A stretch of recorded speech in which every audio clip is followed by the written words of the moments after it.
J'ai une grosse phobie du fromage orange, ce qui fait en sorte que je suis pas souvent rentrée dans des restaurants de restauration rapide et j'évite aussi l'allée des fromages à l'épicerie.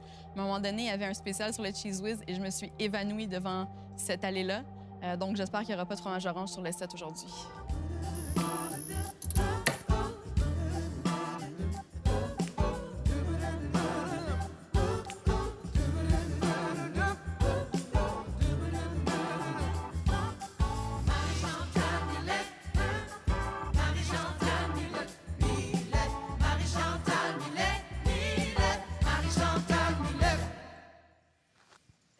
Wow! Je l'ai pas... C'est parfait. Moi, j'aime ça comme ça. C'est pas toujours nécessaire, ces gestes-là, Christian. Non, je le sais. Exactement. T'es là pour m'apprendre, hein? Ça fait juste 4 ans que je fais ça. Tu m'apprends beaucoup aussi. Oui, merci. C'était très beau, cela dit. Merci. Marie-Chantal Millette, bonsoir. Bonsoir. Merci d'abord d'avoir accepté l'invitation. Merci de m'avoir invité. Marie-Chantal, je vais te présenter d'une façon un peu bizarre, mais tu me diras si ça te convient. Si ça te convient pas, on va continuer pareil. Alors, OK. quand tu étais petite, toi, tu rêvais de nommer les couleurs. Oui. Tu voulais faire ça. Comme moi, dernièrement, à Kamouraska, j'ai peint un mur. Ça s'appelle Vert tête de violon blanchi. Wow. OK? Je sais pas si tu le vois. Oui, à peu près. Un peu. Oui. C'était pas ça que je voulais. Mais finalement, ça va être ça pareil. Aujourd'hui, tu es une des 100 personnes au monde qui se spécialisent dans la couleur. Oui. Moi, en lisant sur toi, ça m'a tellement fasciné, j'ai appris tellement de choses que je me disais, je ne sais pas par où je vais commencer parce que je me suis rendu compte que la couleur, c'est pas juste une couleur. La couleur, quand on parle de couleur, on parle de culture, on parle de psychologie, on parle de pouvoir, on parle d'argent, on parle de persuasion. Parle-moi un peu de tout ce que ça représente, la couleur, dans notre monde. Mais la couleur influence jusqu'à 92 de nos choix de consommation. Donc, quand on choisit un produit, ça commence. Le premier jugement qu'on porte par rapport à une personne ou un produit qu'on voit pour la première fois, c'est la couleur. Puis on est tellement habitué de le faire qu'on n'y pense pas, mais on réagit d'une certaine façon parce qu'on fait jusqu'à 35 000 choix par jour, des choix anodins comme qu'est-ce que je vais mettre aujourd'hui, puis comment je vais me coiffer.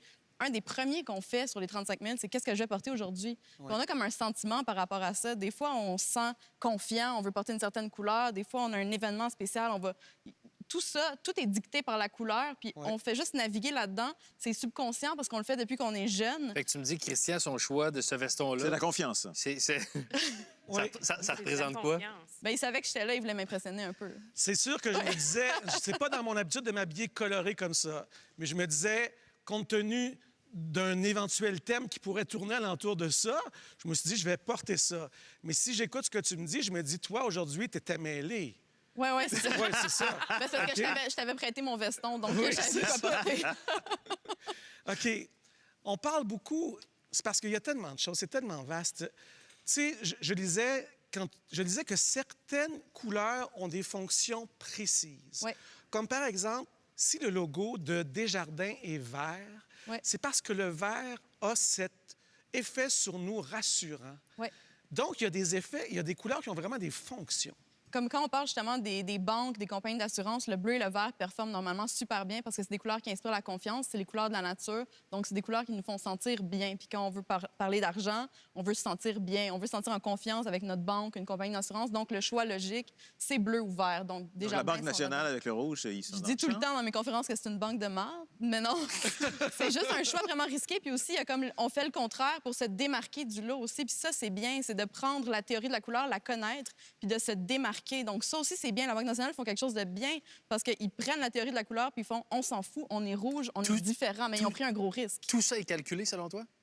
Très calculé. C'est sûr qu'il y en a qui le font moins bien, mais des grosses banques, des grosses compagnies font une recherche très calculée au niveau de la couleur. C'est sûr que petit Joe qui fait une carte d'affaires n'y pense peut-être pas, mais il ferait mieux d'y penser pour avoir une business avec du succès. En fait, c'est tellement calculé, Alex, que sa job à elle, c'est d'être consultante auprès de ces personnes-là qui vont dire, OK, moi, j'ai un logo à créer. Quelle couleur je devrais le faire?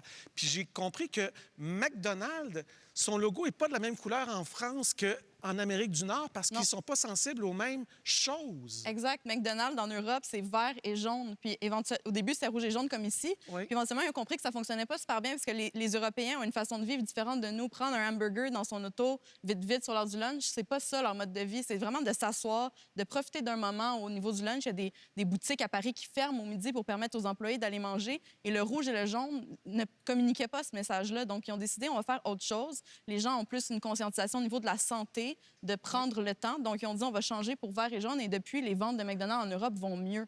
Donc, c'est vraiment de Et qualité leur pour produit est devenu santé. Oui, leur produit Oui, est super santé. miraculeusement. Ils ont le mec baguette en Oui. France. Là, je suis sûre que ça a moins de Oui. 150 calories. C'est incroyable quand même. On parle beaucoup à chaque année de la couleur Pantone, OK? Ouais. Que toi-même, tu as prédit avant qu'elle soit dévoilée en 2013, 2013, ouais. si je ne me trompe pas. Ma question est en 2 volets. Ça sera la première de la soirée, d'accord? Parfait. Quelle est la couleur Pantone cette année? Et le deuxième volet, pourquoi? Parfait. OK? La couleur de l'année, c'est Classic Blue. Pour ceux qui veulent l'imaginer, c'est un Oui. bleu ciel de nuit, un bleu un peu marine, OK. un bleu classique. Quand on choisit la couleur de l'année Pantone, on passe au peigne fin les événements qui ont eu énormément d'impact, des événements médiatiques qui ont eu beaucoup de place dans les médias, mais on pense à qu'est-ce que l'être humain a besoin, qu'est-ce que le consommateur a besoin de ressentir. Donc, quand l'économie va pas bien, on va avoir besoin de certaines couleurs pour nous rassurer. Quand l'économie va bien, au contraire, on veut des couleurs qui vont nous exciter, des couleurs qui vont nous porter à la créativité. Et même avant tout ce qui se passe en ce moment, la COVID, on avait comme un climat d'incertitude à l'échelle mondiale qui est en train de se placer justement avec l'éco-anxiété. Il y a beaucoup de facteurs qui font en sorte que ça allait pas super... On se sentait pas super bien ces temps-ci. Oui. Donc, le bleu, une couleur rassurante, c'était justement pour rassurer le consommateur, pour qu'on se sente bien, pour Oui. qu'on soit plus stable. Alors, il y a vraiment des recherches qui sont faites là-dessus, sérieuses. Là. C'est pas des... C'est pas n'importe qui choisit ça. Ah, cette année, ce Ça serait va le être fun que bleu, ça soit l'an bleu. prochain, ça va être rose. Oui, c'est ça, c'est Il y a très des calculé. études très calculées là-dessus. Oui, oui. OK. Restons sur le bleu parce que j'ai une histoire particulière, moi, avec le bleu, OK? Bon, d'une part, au Québec, depuis des années, il y a encore des gens qui disent ça. On disait le ciel est rouge, l'enfer est bleu pour distinguer les libéraux de l'Union nationale de Maurice Duplessis. Moi, ma mère, c'est une Savoie, OK? Et elle disait que chez nous, on avait du sang bleu parce que les Savoies remontaient à François Ier de France, qui était de la Haute-Savoie. Donc, on a toujours associé au bleu quelque chose de puissant.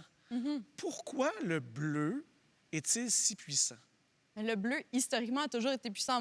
À l'année moins 4500 avant Jésus-Christ, les Égyptiens enrobaient leurs momies, les gens importants, dans des draps bleus. On pensait que ça allait les faire accéder. C'est des gens importants, donc on leur donnait ce privilège-là parce que créer du bleu à l'époque, aujourd'hui, on peut créer n'importe quelle couleur, c'est plus tant excitant. Ouais. Mais à l'époque, créer du bleu, c'était un processus très difficile. En Inde, on mélangeait de la cendre de bois, de l'urine de chameau et des fruits pourris, puis on attendait que ça macère, ça oxyde, puis on utilisait ça pour faire des vêtements où on broyait du lapis lazuli qui valait plus cher que l'or pour teindre les vêtements. Donc, très peu accessible. Donc, on mettait ça sur un piédestal.